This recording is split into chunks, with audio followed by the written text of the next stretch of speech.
का झगड़ा शुरू किससे होता है? किसी के घर का झगड़ा स्त्री से शुरू होता है और किसी के घर का झगड़ा पुरुष से होता है। मैं केवल यहाँ दोनों को ये निवेदन करूँगा कि यदि पुरुष झगड़ा शुरू करता है तो जब आपको पता है कि मेरे पति की ओर से झगड़ा होता है तो फिर आप उस झगड़े की आग में घी क्यों डालती हो? आग तब ही भड़कती है जब उसमें घी हो। यदि घी नहीं होगा तो आग बुझ जाएगी। यदि पति आग लगा रहा है तो पत्नी को चुप रहना चाहिए।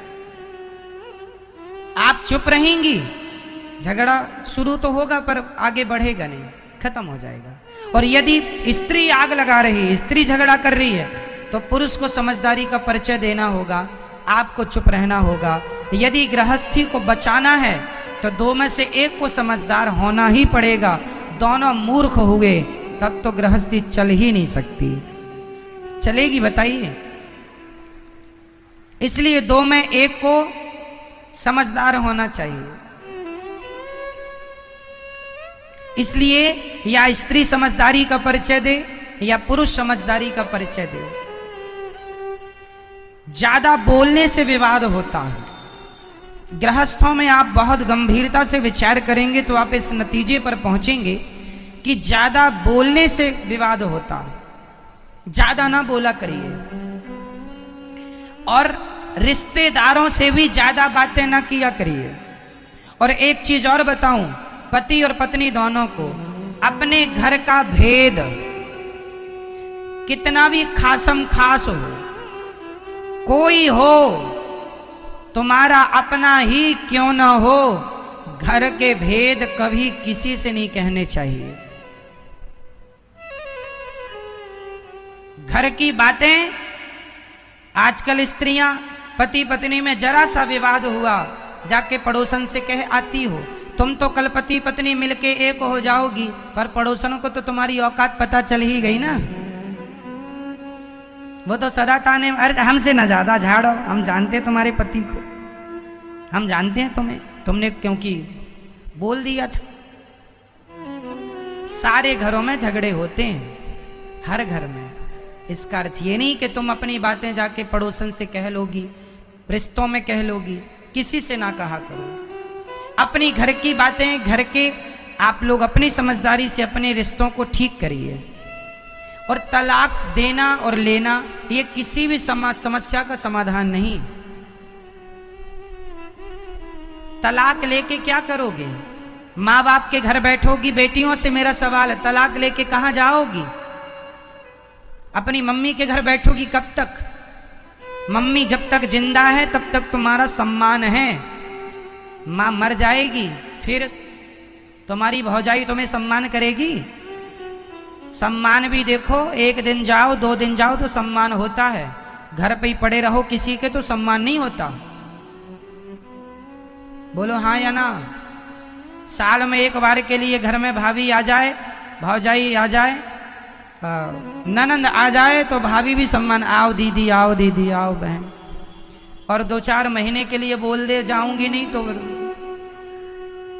टेंशन हो जाती, यहीं खाएगी अब। इसलिए मैया बाद में लड़ लेना अपनी भौजाई से। अभी सुन लो, केवल कुल मिला के बात यह है, मैं सारी यहां बेटियों से बात करना चाहता हूं, बहुओं से। कई बार बहुएं अपनी माँ के कहने से अपने पति को छोड़ देती हैं। माँ ने कहा तेरी ससुराल अच्छी नहीं है, पति लड़ता रहता, आजा, हम जिंदा हैं, हम तेरा पेट भरेंगे। ये मम्मियों को पता नहीं कब अक्ल आएगी। बेटियां बताओ, आपसे सवाल है, बेटी अपने पति के साथ सुखी रह सकती है कि अपनी माँ के साथ? ज्यादा सुख उसे माँ दे सकती है या उसका पति? जोर से। एक स्त्री का माँ के साथ रहना उचित है या खुद के पति के साथ रहना जायज है? कहाँ रहना चाहिए? बोलो मेरी माँ। अरे सिर ना हिलाओ, बोलो मेरी माँ। किसके साथ? नहीं निकल रही आवाज। किसके साथ? मां के साथ, पति के साथ। हर स्त्री की भलाई पति के साथ रहने में है, ना कि मां के साथ रहने में। तुम पति को छोड़ के मां के साथ, तुम्हें ज्यादा अपनी मां की गर्मी है ना कि मेरी मां, मेरे मायके में तो सब कुछ है। हम कोई भीख थोड़ी मांगते थे, हम तो 56 भोग खाते थे। तो तुम्हें भी 56 भोग तब तक ही मिलेंगे जब तक मां जिंदा है। मां मर जाएगी, कुत्तों सी जिंदगी जीना पड़ेगा। हाँ या ना? फिर इसलिए अपनी भलाई चाहती हो तो अपने पति की बात मानो, अपनी मां की नहीं। जिन जिन बेटियों ने अपनी मां की बात मानी, शादी के बाद उनका घर उजड़ा है। शादी के बाद लड़की को अपने पति की बात माननी चाहिए।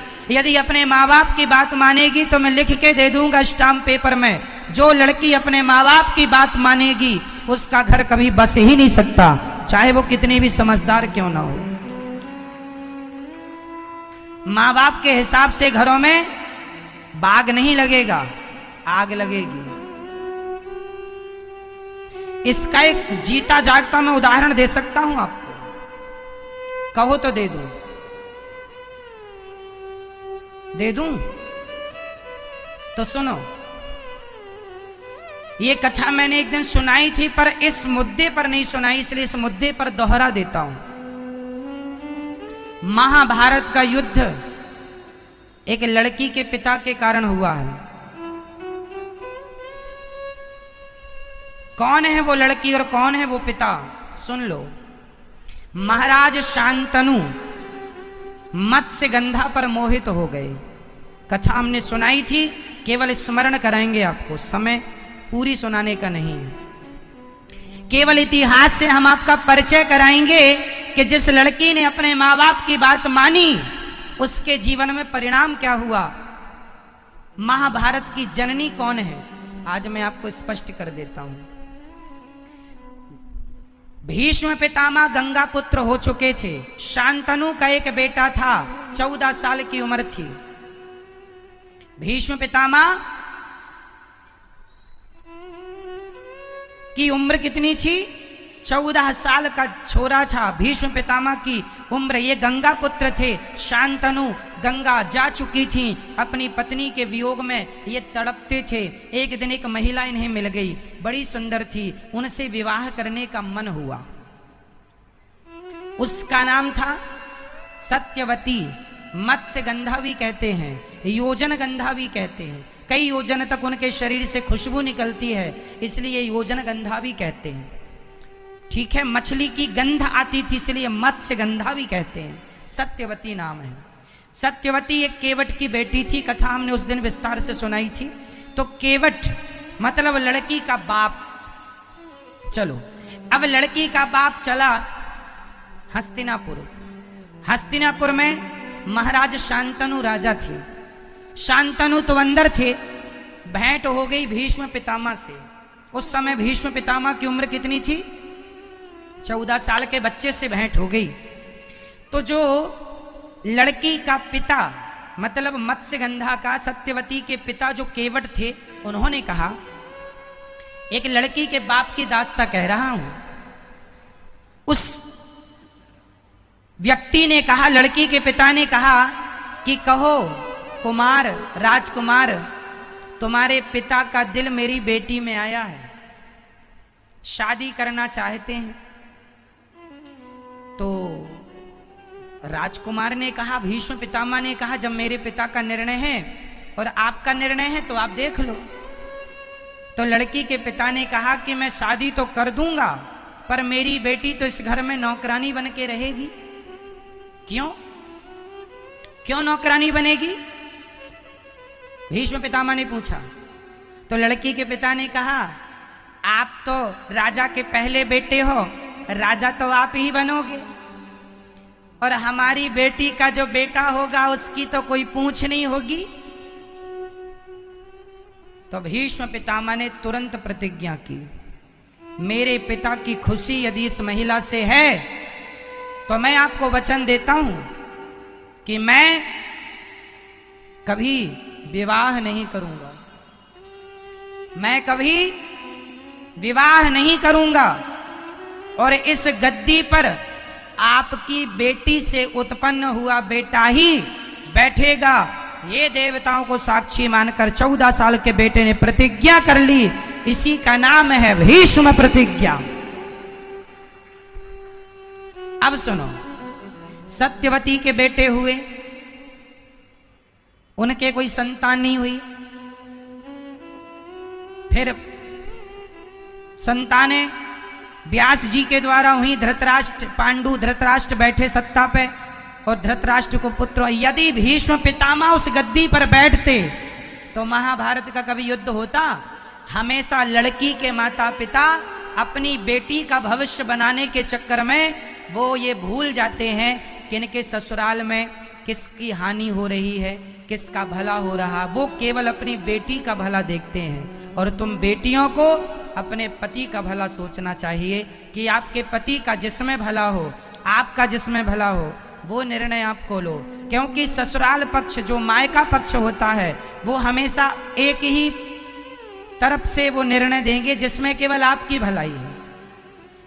यदि उस लड़की के पिता ने ये देखा होता कि राज्य की भलाई किसमें है, तो वो ये कभी संकल्प ना दिलाते, फिर भीष्म पितामह राजा बनते। और भीष्म पितामह राजा बनते तो महाभारत जैसी स्थिति कभी उत्पन्न